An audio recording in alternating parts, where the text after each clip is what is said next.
I replied, feeling my jaw lock even as my voice stayed flat. Then I added one more sentence that wiped the smile right off her face. Well, everything will be cancelled then.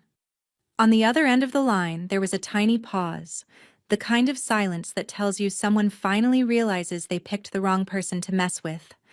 I could almost see her face draining of color. She thought I was joking. She always thinks I'm bluffing.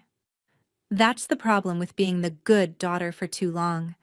People forget how dangerous you can become once you stop trying to be chosen. My name is Olivia. I'm 28, and for as long as I can remember, Christmas has been my job. I plan the menu, design the decorations, organize the group chats, and quietly fix every disaster so my mother can look like the perfect hostess. Every candle, every playlist, every matching pajama set, that was me. And this year, the same woman who built her entire image on my invisible labor looked me in the eye, through the phone, and told me I wasn't needed. Not invited. Not welcome. Something snapped. I didn't cry. I didn't beg. If I was not needed, then I would prove how needed I was. I had the guest list. I had the traditions. I had the leverage. With one message sent at the right time, her perfect Christmas could collapse like a gingerbread house in the rain. Have you ever wondered what happens when the quiet kid in the family finally decides to burn the script? Stay with me until the end, and I'll show you how one sentence turned our family holiday into the coldest revenge I've ever taken. When the call ended, I just stood there in my tiny Los Angeles kitchen, phone still in my hand, the screen gone black, my reflection staring back at me. No one needs you to come this Christmas. The words replayed in my head on a vicious loop. For years, I had built my entire December around that house, that table, that carefully curated illusion of a happy family. And just like that, I'd been erased with one sentence. The ridiculous thing is, she said it like she was doing me a favor, as if cutting me out was some sort of mercy. That's the kind of woman my mother is. She breaks you, then acts like she's freeing you. Her name is Margaret, but to everyone else she's the woman who makes Christmas magical.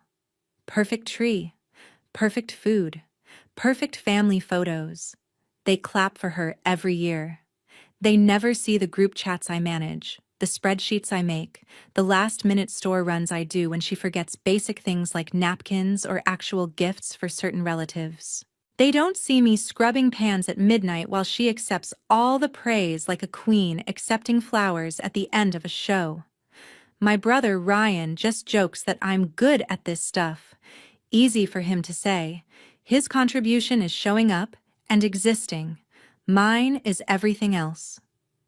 I thought back to last year when the oven broke an hour before people arrived. She stood there panicking, already rehearsing her victim speech about unreliable appliances and how hard she tried. I quietly ordered emergency catering, rearranged the timing, and lied to everyone about a fun surprise menu change. She got compliments for being so creative. I got a half-hearted "thanks, Liv," while she posed for pictures in front of the table I saved. So when she told me this year that no one needs you to come, something dark inside me laughed.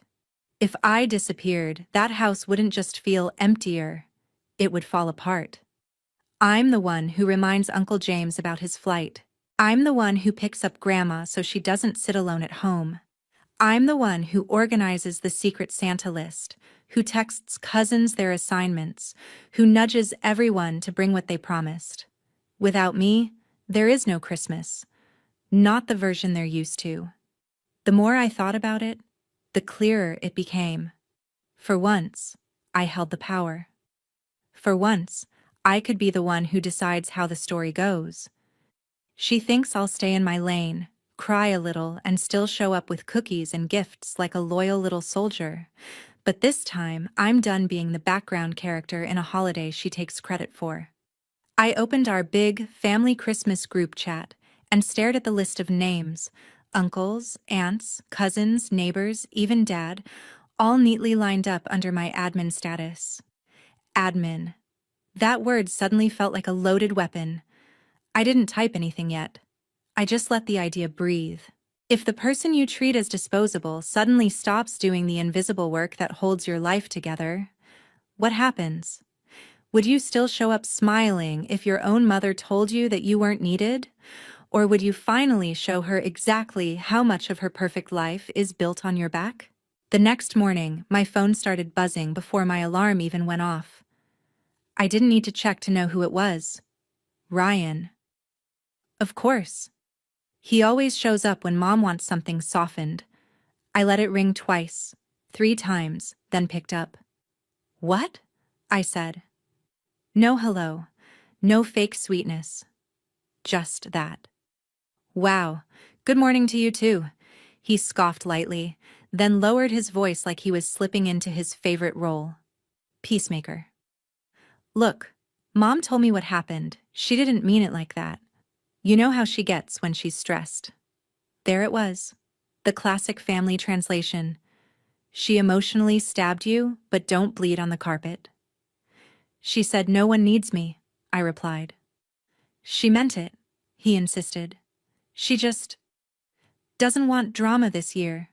She's tired. You know she's been doing this alone for years. I laughed, and it came out sharp. Doing what alone? Ordering me around? He ignored that. Anyway, even if you're not coming, can you at least help with the usual stuff? The group chats, the reminders, the playlist? You're kidding, I cut in. So I'm not needed, but my work still is? Silence. Then a frustrated exhale. Olivia, don't be dramatic. This isn't about you. I felt my fingers dig into the edge of the counter. Really? Because she literally made it about me. Ryan kept going, like he was reading from a script Mom had approved. Mom's worried. She thinks you're pulling away. She's the one who paid for your college, your apartment deposit, everything. At least you could make Christmas easy on her. A bitter taste filled my mouth. Paid for my college? I repeated. You mean the college I dropped out of after 1 semester because there wasn't enough money for me to go back? Oh my God, not this again, he muttered. You know things were tight. She did what she had to do. She even used your fund when Dad's business went south. For all of us. Stop acting like you're the only victim. My brain stalled. What fund? There was a tiny pause, like he realized too late what he'd said. Nothing. Look, forget it. Just, can you send the reminder in the group? People are asking about the start time. But I wasn't listening anymore. My heart didn't sink. It hardened. There had been a fund. Money meant for me. Money I'd never seen. I have to go, I said quietly, and hung up before he could spin another story. Later that day, I dug through old emails, files, anything that might prove my instincts right. I found an old message from a bank we used to go to when I was a teenager. An account in my name, opened when I was a kid. Attached was a note, college savings, for Olivia only. The last transaction showed the balance drained 5 years ago. Same year Ryan suddenly got bailed out of a mess with his credit cards. The withdrawal authorization had 2 names on it, mine and Margaret's. My signature looked off, sloppier than I remembered. My hands shook, but not from sadness, from clarity. She hadn't just cut me out of Christmas. She'd been cutting pieces out of my future for years. And now she wanted me quiet and obedient for one more performance. I opened the family Christmas chat again. This time, I didn't hesitate. I created a new group, Christmas Update 24th. I added everyone, except Mom and Ryan. Then I wrote, "Hey everyone, just a quick update. Mom told me she's feeling really overwhelmed this year and doesn't want a big crowd. She asked me to scale things down, so I'll be hosting anyone who still wants to celebrate at my place in LA. Totally understand if you already have other plans, but if you'd like a warm meal, presents, and some real talk, my door's open." I stared at the message for a second, then hit send. Seen, seen, seen. The replies started rolling in. Honestly, a smaller thing sounds nice. We were only coming because of you anyway, Liv. Can I bring dessert? I watched my mother's perfectly curated empire start to tilt, one polite message at a time. Tell me, if you discovered your mom secretly emptied your college fund to rescue your golden boy brother, would you still play nice at Christmas? Or would you start rewriting the guest list too? By the end of the day, my apartment was turning into Plan B, the real Christmas. People kept texting, asking what they could bring, what time they should come, whether kids were welcome. Every ping on my phone felt like another nail in the coffin of my mother's perfect image. I didn't tell them about the fund. Not yet. I wanted that truth to land at the right time, in the right way. Revenge isn't just about anger, it's about timing. Between answering messages, I set up my phone on the counter and hit record. If my mother wanted me invisible, I was going to do the exact opposite. My mom told me no one needed me to come home for Christmas this year. I started, staring straight into the camera. So I decided to see what would happen if I stopped doing all the invisible work I've been doing for her my entire life. I didn't say her name. I didn't say anyone's name. I just told the story. The decorations, the planning, the emotional manipulation, the way I'd been treated like staff instead of family. I didn't cry. I didn't beg the audience to feel bad for me. I just laid out facts, one by one, like evidence. At the end, I smiled, a small, cold smile I barely recognized. If you've ever been the forgotten one in your own family, I said, this Christmas is for us. I saved the video, scheduled it to go live on the evening of the 24th, and set my phone down. Let the internet watch what happens when you push the quiet kid too far. Then I got to work. I called the catering company my mom uses every year, under my account, of course, because she never wanted anything traceable to her credit. Hi, I need to cancel that holiday order, I said sweetly. Yes, the entire thing.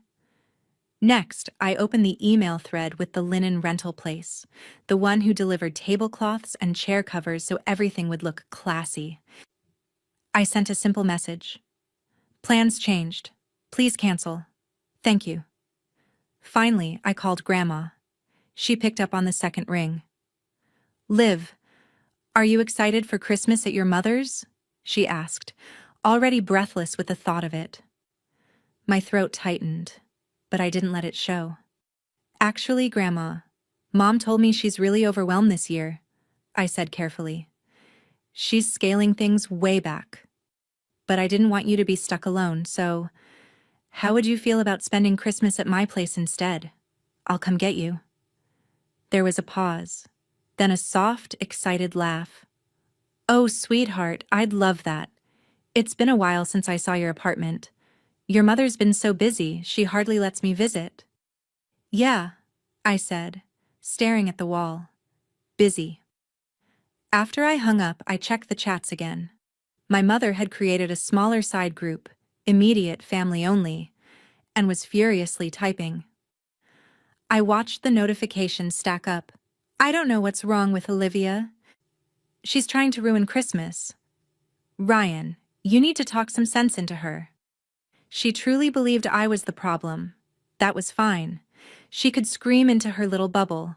The rest of the family was already making other plans.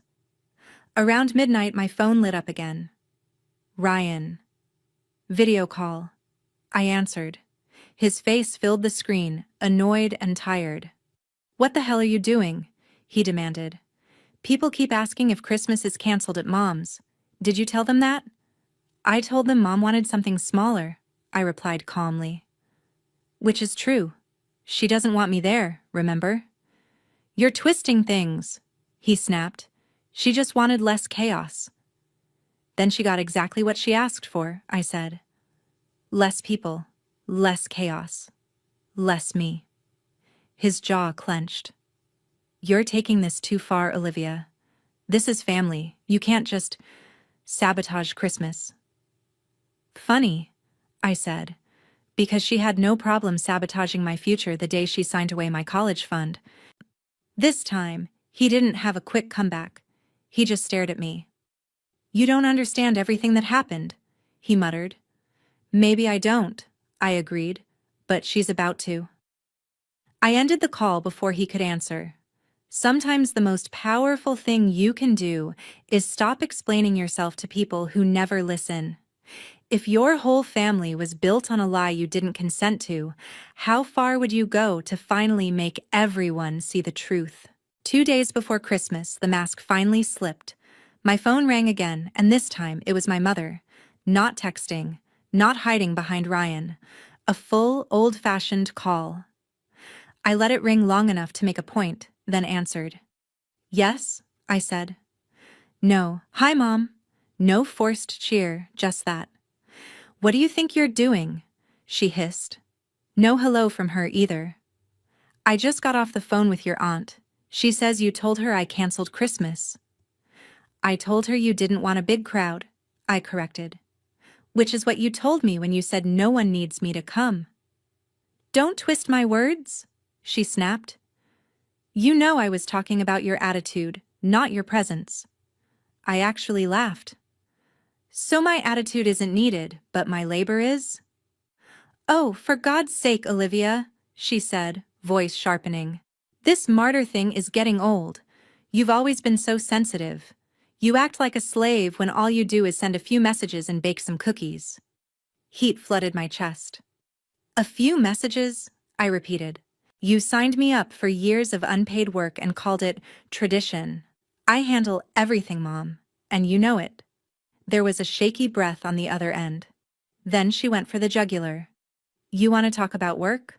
I worked my fingers to the bone for you. I used my savings so you could have a future. I sacrificed everything. And this is how you repay me? By turning the family against me?" I almost let her have that narrative. Almost.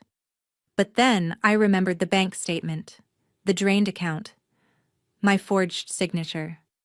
"Your savings?" I asked quietly. "Or mine?" Silence. Real silence. Not the calculated kind. "What are you talking about?" she said, but her voice had dropped, lost its sharp edge. I opened the photo I'd taken of the old statement, my thumb hovering over the send button in the group chat labeled immediate family only. Then I changed my mind and selected a different chat. Christmas update, 24th. Everyone. All of them. "I'm talking about the college fund Grandma set up in my name," I said. "The one you drained 5 years ago. The one you used to bail Ryan out while telling me there wasn't enough for me to stay in school. That money was for the family," she snapped, suddenly regaining some of her bite. "Your father's business was failing. Ryan was drowning in debt. We did what we had to do. Stop acting like the world revolves around you." "Right," I murmured. "You did what you had to do. For everyone but me." My thumb hovered again. This time, I attached the screenshot and wrote a short message to the whole group. "Since Mom told me no one needs me to come this Christmas, I decided to host whoever still wants to celebrate. Also, for those who ever wondered why I never finished college, here's part of the answer." I didn't hit send. Not yet. My mother was still talking, ranting about loyalty and respect and how I was ungrateful and brainwashing everyone against her. I barely heard her. I was staring at that unsent message, at the tiny blue arrow that would change everything. Once I sent it, there would be no way back to pretending. No more. "It's just how she is." No more, "She means well." Just truth. Bare. Ugly. Real. "You think you're so powerful," she spat. "You think you can ruin my Christmas? Let me be very clear, Olivia. No one needs you to come. Stay in your little apartment with your pity party. We'll be just fine without you." I felt my face go cold. There it was. This time, no excuses. No wrong tone. No, "You misheard me." Just the sentence, again, with all the venom fully exposed. I pulled the phone away from my ear and looked at her contact name on the screen. hearing her voice still going on and on. Then I brought it back and said calmly, "Cool." I could almost hear her smirk before I added, "Well, everything will be cancelled then." I ended the call and, without giving myself one more second to hesitate, hit send. "Tell me, if you had the proof in your hand that your own mother sold your future to protect her favorite child, would you keep the peace? Or would you press that button too?" The fallout started almost immediately. My phone lit up like a Christmas tree, only this time the lights were accusations, shock, and disbelief. "Is this real?" a cousin wrote. "What fund?" another asked. Grandma sent a confused voice note asking if this was some kind of mistake. I replied once, clearly, "It's real. I just found out myself. I'm not asking anyone to take sides. I'm just not hiding it anymore." After that, I let the chat run wild. People started sharing their own stories, times my mother had borrowed money, shifted blame, twisted truth. It was like ripping up a carpet and finding mold underneath. Everyone had smelled something off for years, now they finally saw it. Meanwhile, in the immediate family-only chat, my mother completely unraveled. "How dare you air private family matters?" she wrote. "This is a betrayal." Ryan tried to play mediator again. "Mom, calm down. We can talk about this later," he typed. But even in text, I could feel his panic. He hadn't known I'd found proof. He hadn't expected me to aim this high. On the morning of December 24th, my scheduled video went live. My notifications exploded as strangers on the internet poured in. Comments, likes, shares, people telling me their own stories, their own toxic holiday traditions, their own mothers who treated them like props. I read enough to realize something important. I wasn't alone. And my family wasn't unique. It was just finally being dragged into the light. By late afternoon, my apartment smelled like cinnamon and roasted garlic. I moved between the stove and the door, letting in guests as they arrived. Cousins with casseroles, an uncle with bottles of wine, neighbors who'd seen my video and knocked just to drop off a dessert and a hug. Grandma arrived with me, clinging to my arm, teary-eyed but smiling. "You did all this yourself?" she whispered as she looked around. "All these years and you never got credit. I'm sorry I didn't see it sooner." I swallowed the lump in my throat and squeezed her hand. "You see it now. That's enough." Around 7 in the evening, my dad called. I almost didn't answer, but something in me needed to hear his voice. "Liv," he said, sounding older than I remembered. "What's going on?" "You saw the screenshot," I replied. "You tell me." He sighed. "Things were complicated back then. I was drowning in debt. Your mother made choices. With my money," I said. "With my future. Without my consent." There was a pause, then a quiet admission. "Yes." I waited for an apology. It never came. Instead, he said, "Your mother is devastated. Half the family isn't coming. Your brother just left the house furious. Is this what you wanted?" I looked around my crowded apartment. People laughing, clinking glasses, kids playing with wrapping paper on the floor. It felt messy and loud and real. "I wanted the truth," I said. "Whatever comes with it is just consequence."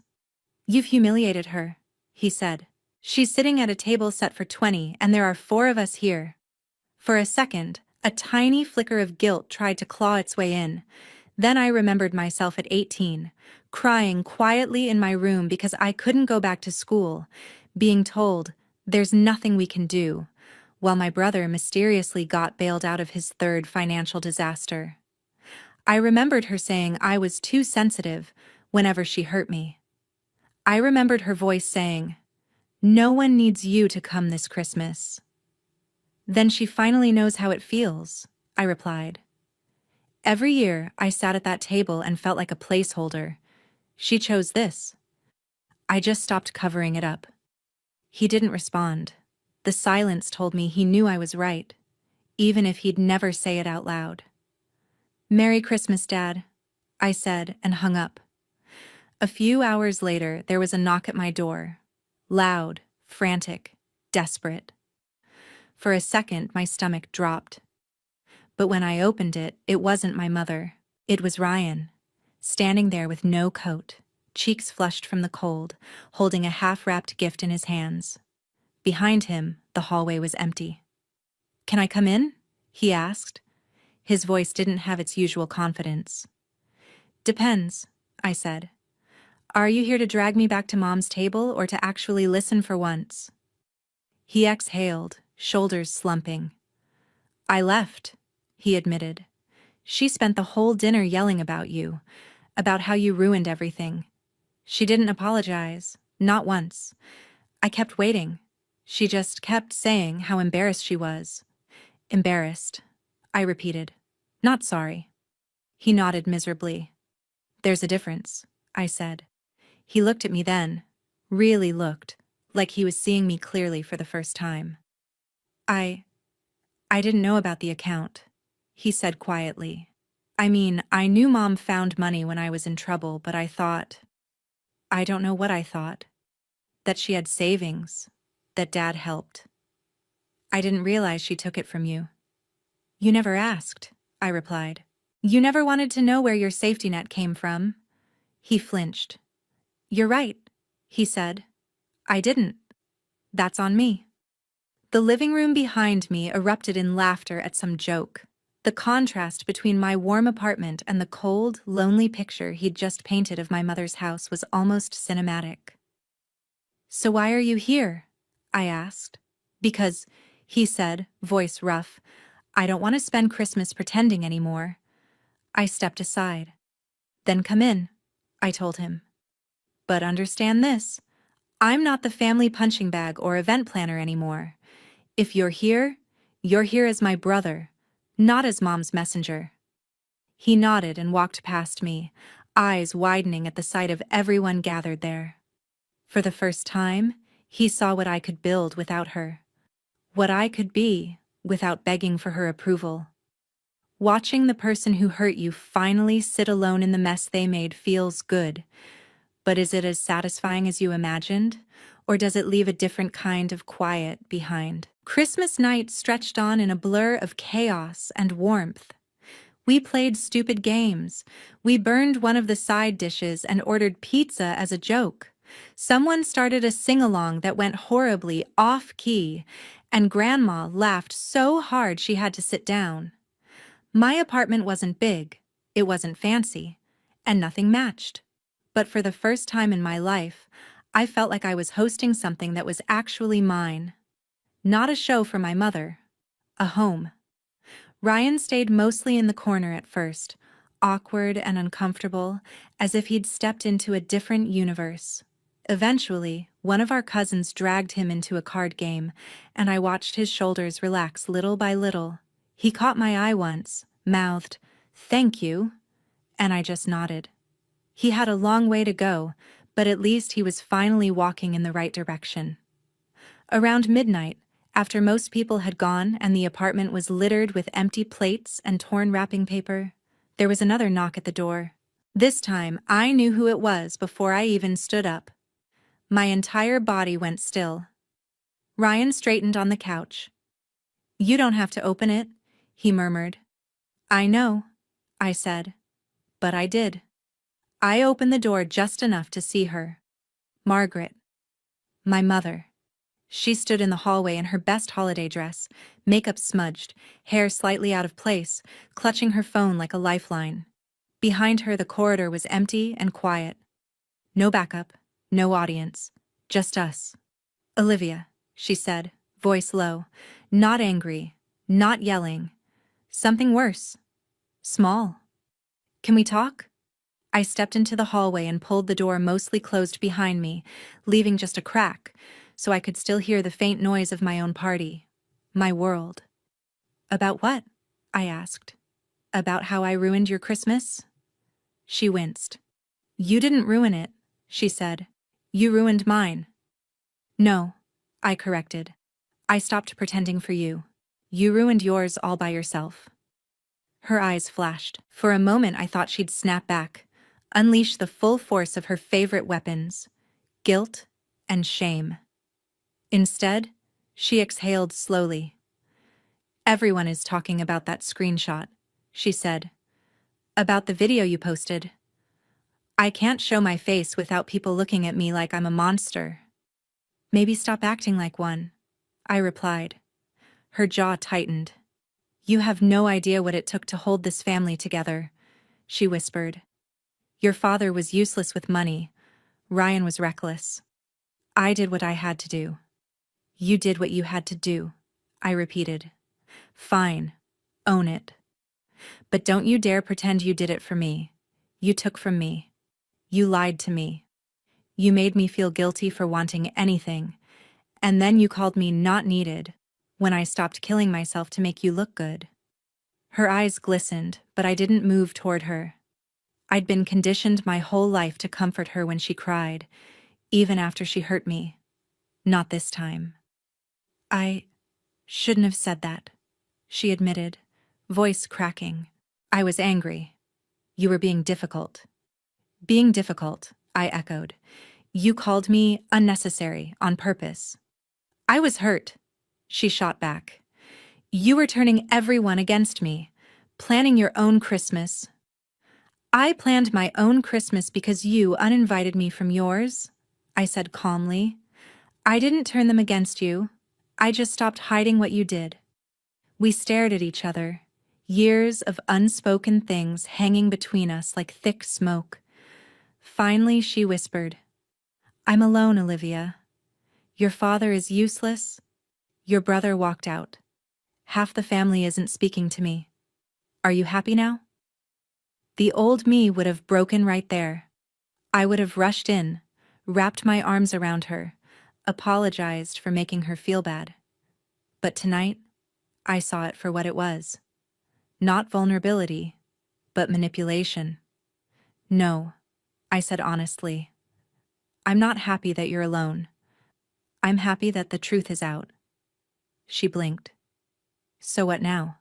she asked. "You never come home again? You cut me off forever? Is that what you want?" I looked back at the sliver of light coming from my apartment, at the blurry shapes of people moving around inside. Then I looked at her. "What I want," I said slowly, "is a mother who doesn't treat me like a servant or a spare part. I want a family where my worth isn't measured by how well I make you look. I don't know if you're capable of being that person." She flinched like I'd slapped her. "So that's it?" "No," I said. "That's the starting line. If you want a relationship with me, here are the rules. You don't get to call me not needed ever again. You don't touch money that belongs to me. You don't use me as your emotional punching bag and then cry when I stop absorbing the hits. You apologize, really apologize for what you did. And not because you're embarrassed. Because you finally understand that it was wrong." Her eyes filled with tears again. For a moment I thought she might actually say, "I'm sorry," and mean it. But instead, she pulled herself upright, spine stiffening.